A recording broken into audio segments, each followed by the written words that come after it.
13번째 시간, 제목은 게르만족의 침입입니다. 안녕하세요, 김성도입니다. 콘스탄티누스 세 아들 간의 골육 상쟁 끝에 콘스탄티우스 2세가 단독 황제로 오르는 와중에 율리아누스는 유일하게 살아남은 피부치로 황제의 매제가 되었고 부황제에 올랐습니다. 라인강 전선의 갈리아 지방을 평정한 후 파리에 주둔하고 있던 차 콘스탄티노플로의 복귀 명령이 떨어졌습니다. 줄리우스 카에사르의 루비콘 사태와 똑같은 경우였습니다. 그가 명령을 거부하면 반역이 되고 그냥 돌아가면 죽음이 기다렸습니다. 그는 순순히 부황제의 자리를 퇴위하면서 명예만을 지키는 것으로 마음을 비운 채 고별사를 마지막으로 막사안에 은둔함으로써 군사들의 동요에 휘말리지 않으려고 조심하였습니다. 그럼에도 불구하고 술자리가 벌어지면서 군사들의 불만은 더욱 고조되었는데 이들은 부황제를 포로로 잡은 후 황제에 밀어올려 붙였습니다. 율리아누스는 즉각 사자를 보내어 사천형의 황제의 지위를 인정하고 자신은 총독의 지위로 가문과 국가를 위해 충성을 다해 부패할 것을 약속한다는 화해의 메시지를 보냈는데 유럽의 끝에서 끝 무려 3,000마일을 오가는 여러 달 동안 황제는 지방 속주들로 하여금 공격을 부추기고 있었습니다. 율리아누스가 결연히 원정길에 오르면서 성공만이 자신의 정의를 정당화하고 또한 용기만이 성공을 보장한다는 신념으로 임했습니다. 급기야 내라는 일촉즉발의 순간으로 다가왔는데 때마침 콘스탄티우스 2세가 사망함으로써 제국은 참화를 면하게 되었습니다. 당시 기독교는 이미 국가의 영향력을 뛰어넘고 있었습니다. 많은 개인재산 또는 군인들에게 줄 봉급 및 공적 재산들이 교회와 수도원으로 갔습니다. 수도사들은 신성한 무의도식으로 현실을 경멸함으로써 오히려 현세의 특권을 손쉽게 차지했습니다. 성직자들은 귀부인들의 봉헌으로 부유해졌고 부드러운 손길로 다듬은 옷을 입고 행차하였으며 황실의 어떠한 호사스러운 식탁마저도 로마 주교의 향연에는 못 미쳤습니다. 고대 종교가 국가 전체의 것이라고 한다면 기독교는 개별적 인간의 것이고 각각 개인의 속죄와 영혼의 구제가 목적이 된다. 율리아누스는 페르시아 전선을 진두지휘하던 중 젊은 나이에 전사하였습니다. 아니었으면 국가의 뿌리를 로마 종교로부터 재확립하려는 그의 의지는 제국을 끔찍한 종교전쟁 속으로 몰아넣었을 것이다. 율리아누스 황제는 에드워드 기본으로부터 높은 평가를 받습니다. 그는 자신의 운명에서 독립된 사람이었다. 그는 어떠한 인생을 선택했더라도 불굴의 용기와 번떡이는 기지로 최고의 명예와 불멸의 명성을 누렸을 것이다. 로마 인민의 고난을 덜어주려 애쓴 참다운 애국자였으며 세계 제국을 차지할 만한 인물이었다. 당면의 문제는 게르만족이었습니다.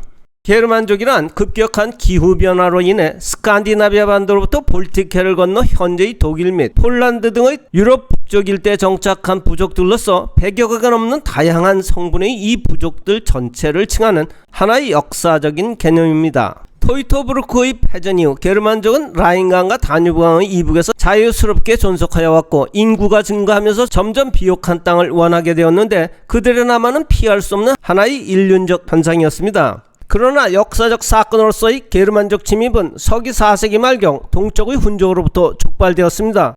몽고 계통의 훈족은 볼가강을 건너 다뉴브강 지류를 따라 흑해 방면까지 쳐들어왔고 서고스족은 훈족의 약탈에 쫓기다 못해 로마 국경을 지키는 병사로서 헌신하겠다고 황제의 관용을 구하였습니다. 위정자들은 황제의 자만심과 나태함이라는 감정에 아첨하여 허락의 명을 받아주었는데 실질적 로마 멸망의 계실에 연결되는 이 엄중한 사태는 고위 관리들의 특별한 관심을 받지 못한 채 민족이동이라는 대수롭지 않은 사건으로 처리되었습니다.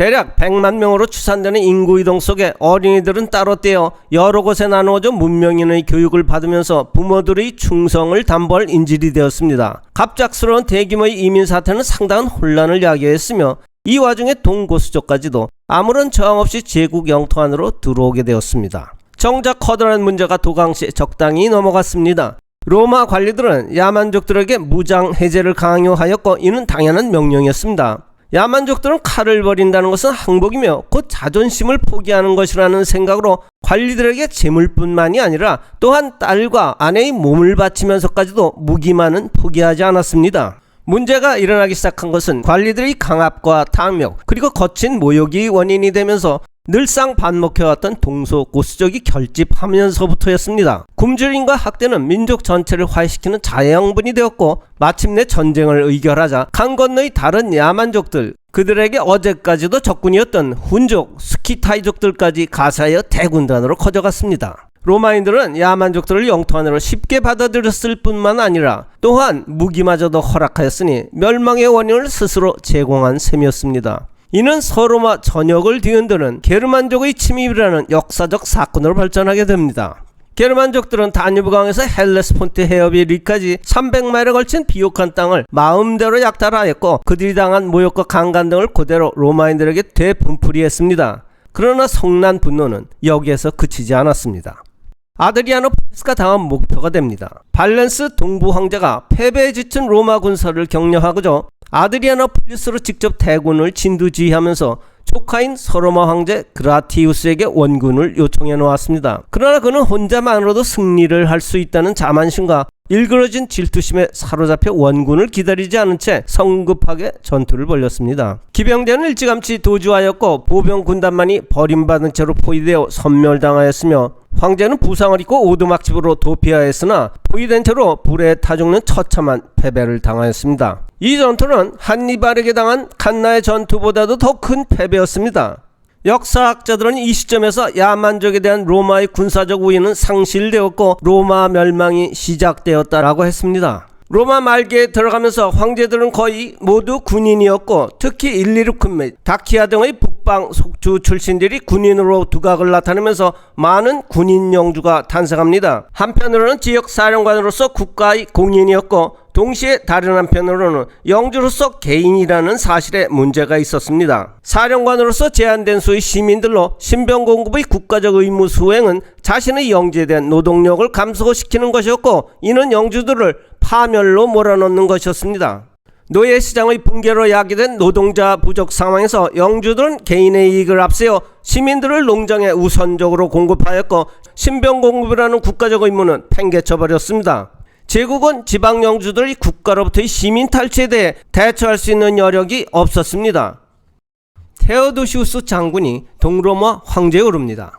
발렌스 황제의 치욕적인 패배는 새로운 황제에게 군사 전략의 증강이 아니라 오히려 적군과의 동침이라는 평화 전략의 추진으로 향하게 했고 그는 고수족의 지도자를 초빙하여 수마일 떨어진 곳까지 몸서 나가 모시는 정성을 쏟았습니다. 그러나 그가 어느 날 갑자기 죽자 황제는 동로마 수도에 장엄한 기념비를 세우고 모든 예의를 갖춘 장례식을 엄숙하게 거행하여 주었는데 황제의 정중하고도 진심을 다한 애도에 감복한 나머지 야만족 군대가 통짜로 로마 군대로 편입하였습니다. 4만 명의 고수족이 제국의 상비군으로 편입되었고 황금색 옷깃, 후한 금료에 광범위한 특권이 주어졌습니다. 포에데라티, 야만인으로 구성된 병력을 지칭한다. 로마 군대의 주 병력이 로마 시민에서 야만인으로 교체되는 과정이 로마 멸망 역사와 병행하여 일어난다. 막스 베버의 고찰입니다. 로마 군대의 야만족 수용은 갈수록 보편화됐고 갈수록 필요했고 더욱 중요해졌습니다. 야만족들은 로마 속주를 약탈하는 것보다 로마 방어군이 되는 것이 더 이익이 된다는 것을 알게 되었고 처음에는 보충부대에서 차츰 정규군단으로 나중에는 최정예 궁정군 부대까지도 들어갔습니다. 게다가 방만한 행정체계와 성직자 면세 정책은 평민에 대한 무리한 세금을 강요했고 거대한 군비는 국력을 상회하게 됩니다. 다른 한편 로마 제국은 역설적으로 이미 게르만화되고 있었습니다. 더욱 큰 문제는 로마인의 마음속에 그나마라도 남아있던 상무정신이 마침내 완전히 소멸되었다는 것입니다. 테오도시우스는 허약한 국가의 골격을 떠받치기에 고심참담하였으나 그가 죽으면서 나약한 어린 두 아들 호노리우스에게 서로마를, 아르카디우스에게 동로마를 계승시키고 자신의 사위이며 로마 대장군인 스틸리코에게 국가의 운명을 부탁합니다. 유럽 대륙에 대한 게르만족 침입은 고수족으로부터 시작됩니다. 알라릭은 기독교의 경건한 신앙심과 타고난 용맹성의 책략이 풍부한 인물로서 유럽 역사의 한 장을 장식합니다. 그의 지휘 아래 동서고수족, 스키타이족, 그리고 훈족 등이 연합하여 분노한 다뉴강이 얼어붙은 등을 올라타고 그리스를 쳐내려갔습니다. 스파르타가 페르시아를 막아섰던 텔모필레를 아무런 저항도 받지 않은 채 통과하여 포키스와 보에오티아 평원을 약탈하면서 반도 남단 끝까지 물밀듯이 내려왔습니다. 기독교는 그리스 로마 신을 경멸하라고 가르쳤습니다. 이 무지몽매한 아리우스파 기독교인들은 호메로스도 몰랐고 또한 아킬레오스의 분노도 들어본 적이 없었으며 레오나이다스의 어떻게 죽어야 그리스인들에게 무엇인가를 남길 수 있을까? 라는 저 외침마저 두려워하지 않았기 때문에 고대 종교는 그 뿌리를 완전히 상실하게 되었다고 했습니다. 스틸리코가 반격에 나서면서 코린토스 지역으로 상륙작전을 감행하여 울창한 숲과 험난한 산악지형인 아르카디아 지방에서 그들을 마치 도관의 쥐처럼 몰아붙였습니다. 장군은 그들이 갈증과 굶주림으로 겪는 고통을 먼바치에서 즐기면서 그리스 무용을 관람했고 병사들은 알라릭이 다 주워담지 못한 항아리 및 조각상들과 처녀와 가축들을 빼앗는데 잠시 열중하는 동안 그는 대단무쌍한 전략을 추진합니다. 알라릭의 불굴의 천재성은 곤경에서 더욱 빛을 발하였는데 그는 철통 같은 포위망을 뚫고 나가 로마 황제와의 비밀 협상 끝에 하루아침에 동로마 황제의 신하가 되어 일리리쿰 총사령관의 직서를 받아들면서 동맹으로 변신하였습니다. 바로 얼마 전까지만 해도 자신들을 약탈 강간했던 알라릭이 고수족의 우두머리며 동시에 황제의 신하로서 로마 동맹군이 되자 이제는 그의 통치하에 놓이게 된 주민들은 분노와 공포 속에 몸서리치면서 언젠가 자신들 또다시 파멸시킬 무기와 식량을 공급만 했습니다. 드디어 알라릭이 서고수족의 왕에 오릅니다. 그는 이탈리아에 왕국을 세우던지 아니면 그곳을 무덤으로 삼겠다고 엄숙하게 다짐한 후 알프스를 넘어 밀라노로 쳐들어가 황실을 포위하였습니다. 황제는 그 순간까지도 실상을 이해하지 못한 채 수치스러운 항복 조건을 제시하면서 그의 관용을 기다리고 있던 중 고스족 진영을 돌파한 로마 장군이 있었는데 스틸리코였습니다.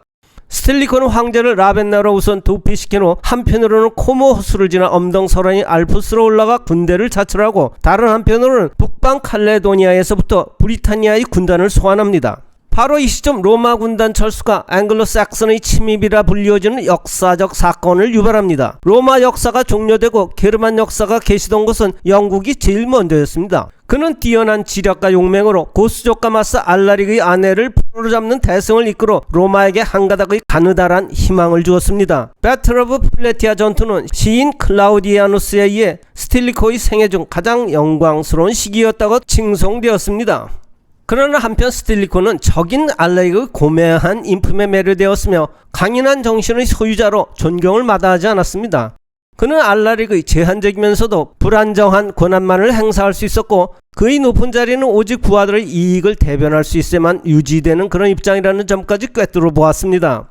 야만인들은 먹고 살 수 있는 안전한 땅을 원했고 그들도 로마를 침입하는 위험 없이 인간으로서 편하게 살고 싶었지만 그들에게는 아무런 황무지 땅조차도 없는 것이었습니다. 스틸리코는 원대한 평화 전략을 구상합니다. 당시 로마는 게으른 평민들의 편의를 위해 곡물 배급 대신 가족당 3파운드의 빵과 베이컨이 배급되었고 또한 30만 갤런의 등화용 기름이 아프리카로 수송되어 왔고 깨끗한 물뿐만 아니라 포도주까지도 공급되었고 평민들의 목욕탕 사용은 원로원 의원과 별 차별이 없었습니다. 콜로세움에서 반나절을 보낸 후 국가가 지급하는 생활비로 도박을 하고 선술집을 거쳐 그리고 마지막으로 매춘구를 찾아 천박한 욕정을 불살랐습니다. 정복의 내면에는 파멸의 원인들이 성숙되고 있었으며 번영의 원리 속에는 오히려 쇠망으로의 무절제함이 숨어 있었다. 스틸리코는 알라릭과 전쟁을 하는 대신 고수족에게 땅을 얻어주려는 원로원 간의 신경이 끝에 황금 4,000파운드를 지급하라는 승인을 겨우 얻어내지만 그 순간 자신의 시대가 종말에 가까워오고 있다는 것을 직감합니다. 로마인들은 야만족에 대한 스틸리코의 편애에 분노했으며 자신들의 타락이 가져온 당연한 귀결인 국가적 재앙을 모두 그의 실정 탓으로 돌렸습니다. 그가 반달족의 피를 타고났다는 점을 들추면서 모략은 익어가고 있었습니다. 호노리우스 서로마 황제는 스틸리코의 사위였습니다. 그는 할 일 없이 궁정 안에서 죄수처럼 또한 마치 제국의 이방인처럼 멸망을 참을성 있게 그리고 거의 무관심하게 지켜본 구경꾼으로서 소일했습니다.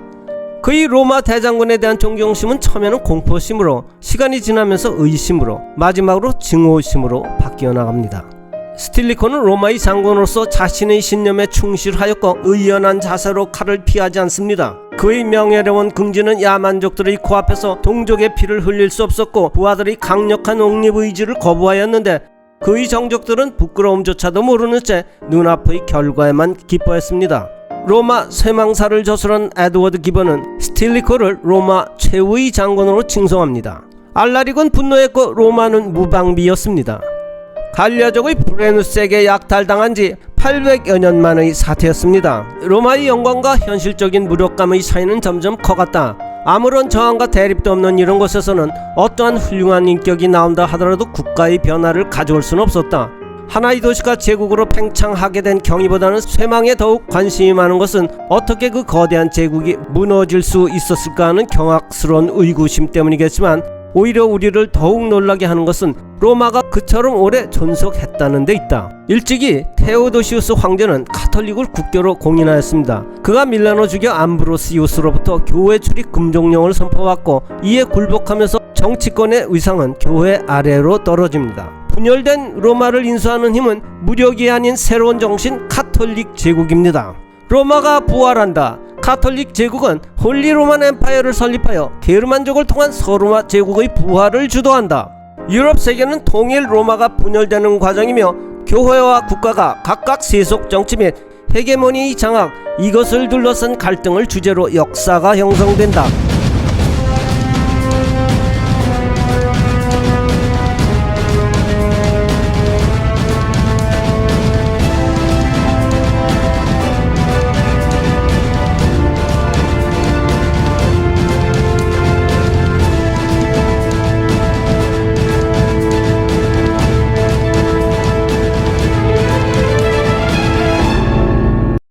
다음 시간에는 유럽에서 만나겠습니다.